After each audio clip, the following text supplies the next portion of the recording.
Hi friends, welcome to my channel Krish Edutech. Spoken English through Telugu. Telugu ద్వారా English నేర్చుకునే వాళ్ళకి మన ఛానల్ చాలా అంటే చాలా ఉపయోగపడుతుంది. సో మీరు కనుక మన ఛానల్ని ఇప్పటి వరకు చూడకపోతే వెంటనే సబ్స్క్రైబ్ చేసుకుని ఛానల్లో 1000+ వీడియోస్ అయితే ఉన్నాయి. ఖచ్చితంగా వాచ్ చేయండి, ఎంతగానో ఉపయోగపడతాయి. సో ఈరోజు మనము ఈ వీడియోలో సాధారణ రోజువారీ ఉపయోగించే ఆంగ్ల వాక్యాలు, సాధారణంగా రోజువారీ ఉపయోగించే ఆంగ్ల వాక్యాలు, common daily use English sentences, common daily use English sentences గురించి ఈరోజు డిస్కస్ చేద్దాం. సో వాక్యాలని వన్ బై వన్ తెలుగులోను ఇంగ్లీష్లోను కూడా వస్తుంటాయి. సో కాబట్టి మీరు తెలుగులో వచ్చిన తర్వాత ఇంగ్లీష్లో చెప్పడానికి మీరు ప్రయత్నం అయితే చేయండి. సో ఆ విధంగా చేయడం ద్వారా మనం ఇంప్రూవ్ చేసుకోవచ్చు. సో వీడియోస్ స్టార్ట్ చేసే ముందు సబ్స్క్రైబ్ చేసుకోవడం మాత్రం మర్చిపోవద్దు. Okay, let's start. శుభోదయం. శుభోదయం ఇది అందరికీ తెలిసిందే. ఏం చెప్తా? శుభోదయం అంటే ఇంగ్లీష్లో good morning. Good morning. Next one, hello uncle. Hello uncle. So uncle గారు బాగున్నారా అంటాం కదా. సో ఇంగ్లీష్లో సింపుల్గా హలో అంకుల్. Hello uncle. తెలుగులో అయితే మనం పలకరించే విధానంలో అంకుల్ గారు బాగున్నారా అని. సో ఇక్కడ ఈ అంకుల్ అనేది ఇంగ్లీష్లోనే ఉపయోగిస్తాం. తెలుగులో డిఫరెంట్ రిలేషన్స్ బంధుత్వాలతో ఉంటాయి. ఓకే, ఇది పలకరింపు వర్డ్ మాత్రమే. నెక్స్ట్ వన్,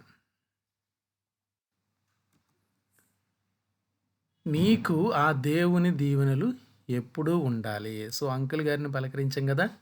సో ఆయన ఏమంటున్నారంటే నీకు ఆ దేవుని దీవెనలు ఎప్పుడూ ఉండాలి. సో ఇంగ్లీష్లో ఏమని చెప్తారు దాన్ని? May God bless you. May God bless you.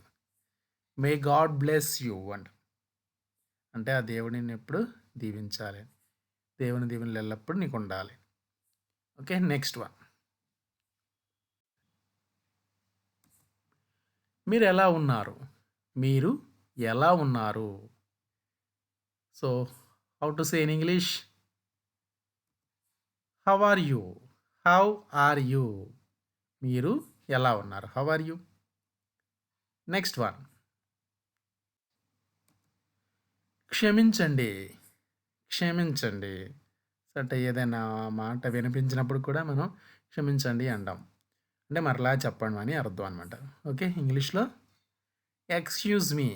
Excuse me. Next one, నన్ను క్షమించండి అంటే ఏదైనా తప్పు చేసినప్పుడు మనము క్షమాపణ అడుగుతున్నాడు. నన్ను క్షమించండి. I'm sorry. I'm sorry. I'm sorry. Next one, అది సరే. అది సరే.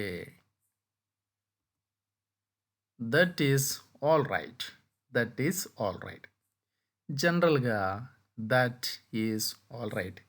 సో ఇక్కడ ఈ దట్ ఈజ్ అనేది కలిపి చెప్తూ ఉండాలి. That's all right. That is ఏమవుతుందంటే దట్స్ ఆల్ రైట్. అది సరే. నెక్స్ట్, ఇది నాకు సంతోషమే. ఇది నాకు సంతోషమే. It's my pleasure. It's my pleasure. It's my pleasure అంటే ఎవరైనా ఏదైనా చేయరా లేకపోతే మీరు చేస్తారా అని అడిగినప్పుడు సో ఇట్స్ మై ప్లెజర్. నాకు సంతోషమే ఈ పని చేయడం అని. నెక్స్ట్ వన్, ఇది నీకు తెలుసా. ఇది నీకు తెలుసా. సో ఇది క్వశ్చన్. ఏ విధంగా చెప్తే ఇంగ్లీష్లో? Do you know this. Do you know this. Do you know this. ఇది నీకు తెలుసా. నెక్స్ట్ వన్, అది ఎలా ఉంది? అది ఎలా ఉంది? లేదా ఇది ఎలా ఉంది? సో, ఇక్కడ అది లేదా ఇది రెండిట్లికి కూడా ఇంగ్లీష్‌లో ఏం ఉపయోగిస్తాం? అది తెలిస్తే మీరు ఎలా అంటే హౌ కాబట్టి ఇంక చెప్పేయచ్చు. So, let's see how is it? ఇక్కడ అది లేదా ఇది అంటే ఏమంటాం ఇంగ్లీష్‌లో it. How is it? How is it? అది ఎలా ఉంది? లేదా ఇది ఎలా ఉంది? How is it? ఇది అందంగా ఉంది. ఇది అందంగా ఉంది. సో, అందంగా అనేది అది తెలిస్తే మనం చెప్పేయచ్చు. సో, ఇంగ్లీష్‌లో it is beautiful. It is beautiful. ఇది అందంగా ఉంది. సో, ఇక్కడ బ్యూటిఫుల్ ప్లేస్‌లో ఇంకా అందంగా ఉందన్నప్పుడు డిఫరెంట్ వర్డ్స్ ఉపయోగిస్తాం. Marvellous, fantastic, awesome, okay, gorgeous. So, ఈ విధంగా అందం గురించి మన ఎక్స్‌ప్రెషన్స్ బట్టి చెప్పొచ్చు.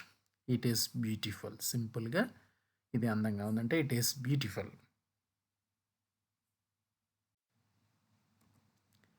దీనిని గూర్చి మీ అభిప్రాయం ఏమిటి?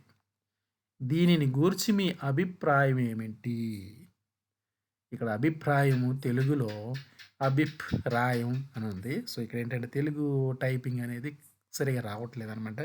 అది సెపరేట్ అయిపోతున్నాయి. సో, కాబట్టి దాని గురించి ఏం పట్టించుకోకండి. దీనిని గూర్చి మీ అభిప్రాయం ఏంటి? సో, దీన్ని ఇంగ్లీష్‌లో ఏమని చెప్తా? What is your opinion about it?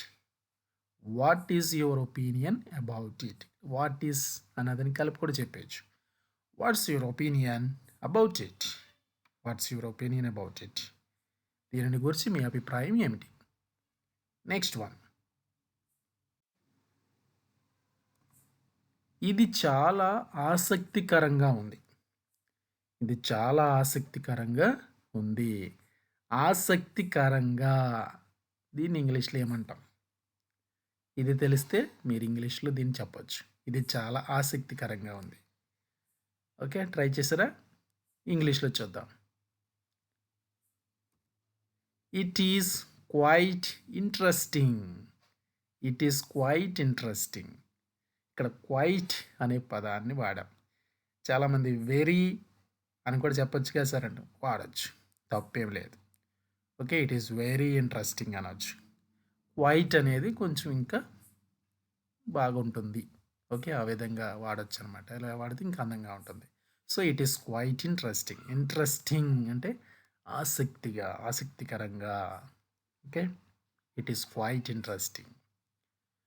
So, if anybody ask you ఎవరైనా నిన్ను అడిగినట్లయితే ఇది ఎలా ఉంది? You can use it is quite interesting. చాలా బాగుంది. ఆసక్తికరంగా ఉంది అని చెప్పడం కోసం మనం ఈ పదాన్ని లేదా ఈ సెంటెన్స్‌ని వాడొచ్చు. It is quite interesting. మరలా కలుద్దాం. మరలా కలుద్దాం. సో, ఏదైనా కలయిక మనం అక్కడి నుంచి వెళ్ళిపోవాలి. వెళ్ళాలని అడగడానికి సింపుల్‌గా మనం ఏం చెప్తామంటే మరలా కలుద్దాం అంటాం. వెళ్ళిపోతున్నానని చెప్పకుండా. ఇంగ్లీష్‌లో ఎట్లా చెప్తాం? We will meet again. We will meet again. So, ఇక్కడ వి విల్ దీన్ని షార్ట్‌కట్‌లో will meet it again. Will అంటాం. Will meet again. సో, ఇక్కడ వి అనేది కొంచెం వినిపించినట్టుగా ఉంటుంది. సో, మనం దాన్ని ఈజీగా చెప్పొచ్చు. Will meet again. ఓకే. మరలా కలుద్దాం. Thank you friends. Thank you for watching. If you like this video, please like and share with your friends. అలాగే మీ యొక్క అభిప్రాయాల్ని కామెంట్ సెక్షన్‌లో తెలియచేయండి. వీడియోని సబ్స్క్రైబ్ చేసుకోవడం అంటే మన ఛానల్‌ని సబ్స్క్రైబ్ చేసుకోవడం మాత్రం మర్చిపోవద్దు. మరలా కొన్ని వాక్యాలతోటి నెక్స్ట్ వీడియోలో కలుసుకుందాం. By by.